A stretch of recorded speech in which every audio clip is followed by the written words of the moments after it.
इस वक्त की बड़ी खबर पटना के गांधी मैदान में हुए धमाकों से जुड़ी है। 27 अक्टूबर 2013 को पटना के गांधी मैदान में हुए बम धमाकों के मामले में पटना हाईकोर्ट का बड़ा फैसला आया है। पटना हाईकोर्ट ने 4 दोषियों को फांसी की सजा को उम्र कैद में बदल दिया। जिन निचली अदालत ने जिन 2 आरोपियों को उम्र कैद की सजा सुनाई थी, उनकी वही सजा बरकरार रहेगी।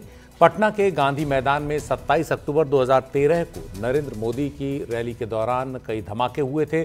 उस समय नरेंद्र मोदी गुजरात के मुख्यमंत्री थे, तब प्रधानमंत्री पद के दावेदार थे और उसी तौर पर वो रैली में आए थे। इन धमाकों में 7 लोगों की मौत हुई थी, लेकिन धमाकों के बावजूद ये रैली पूरी हुई। लेकिन इस मामले के बाद काफ़ी ज़्यादा हलचल मची और ये कहा गया कि ये जो धमाके थे, इनके पीछे मकसद क्या था।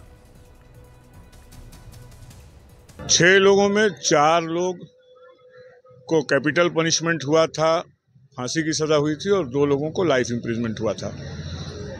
Honourable justice mister Ashutosh Kumar की खंडपीठ से आज वो जजमेंट डिलीवर हुआ है। जिन लोगों को कैपिटल पनिशमेंट था, फांसी हुई थी, उनको आजीवन कारावास हुआ है, 30 साल की सज़ा सुनाई गई है। और जिन लोगों को आजीवन कारावास हुआ था, उनकी appeal as it is dismiss हुई है। आज का यही अपडेट है। यही अभी पटना हाई कोर्ट ने आज 10:30 बजे जजमेंट को अनाउंस किया है। अपना परिचय। हम लोग इस जजमेंट के खिलाफ सुप्रीम कोर्ट जाएंगे। तो ये पूरा मामला क्या था, ये जो धमाके हुए थे, इसके बाद क्या क्या हुआ, इस सब पर ज़्यादा जानकारी देने के लिए हमारे सहयोगी मनीष कुमार इस वक्त पटना से हमारे साथ हैं। मनीष, जो आज का फैसला है, इसमें निचली अदालत के फैसले से कुछ राहत मिली है आरोपियों को। एक तो ये मामला क्या था, और उस समय जब ये रैली के दौरान धमाका हुआ तब क्या स्थिति थी उस समय? देखिए, ये वो बम धमाका था जिससे उस समय के गुजरात के मुख्यमंत्री नरेंद्र मोदी का 2014 में प्रधानमंत्री बनने का एक तरह से आप कह सकते हैं कि जो रास्ता था, उसके लिए वो सबसे बड़ा टर्निंग पॉइंट साबित हुआ था।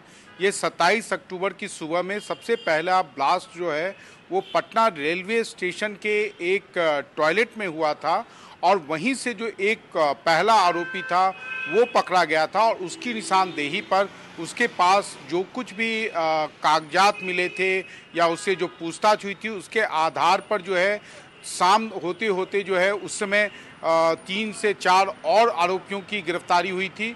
लेकिन ये शायद पहली बार हुआ होगा कि पटना के गांधी मैदान में कई जगहों पर जो बम थे वो लगाए गए थे, जो विस्फोटक थे वो लगाए गए थे, उसके बावजूद ये रैली हुई थी। और रैली के दौरान भी बम विस्फोट लगातार हो रहे थे। उसमें 7 लोगों की मौत हुई थी।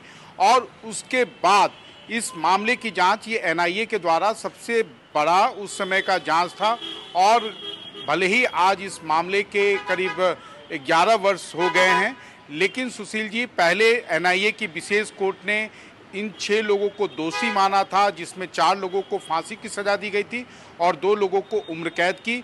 फिर बाद में जो इस मामले के दोषी हैं, वो पटना हाई कोर्ट में उन्होंने अपील दायर की। वहां से भी आज जो फैसला आया है, तो अब सभी 6 जो दोषी हैं सबको 30-30 साल की उम्र कैद की सजा सुनाई गई है, ये आप कह सकते हैं। और वो एक ऐसा मामला था जो नीतीश कुमार, उस समय नीतीश कुमार की सरकार जो है वो अकेली सरकार थी, उन्होंने बीजेपी के साथ अपने संबंध तोड़ लिए थे, और उसका खामियाजा नीतीश कुमार को 2014 के लोकसभा चुनाव में चुकाना पड़ा, जब उनकी पार्टी जो है मात्र 2 सीटों पर सिमट कर रह गई थी और बीजेपी को बिहार में प्रचंड बहुमत मिला था लोकसभा चुनाव में। सुशील जी, बहुत बहुत शुक्रिया मनीष इस पूरी जानकारी के लिए। तो ये 2014 में जब नरेंद्र मोदी प्रधानमंत्री पद के दावेदार थे, तो उससे ठीक पहले एक बड़ा टर्निंग पॉइंट था, जैसा हमारे सहयोगी मनीष ने बताया।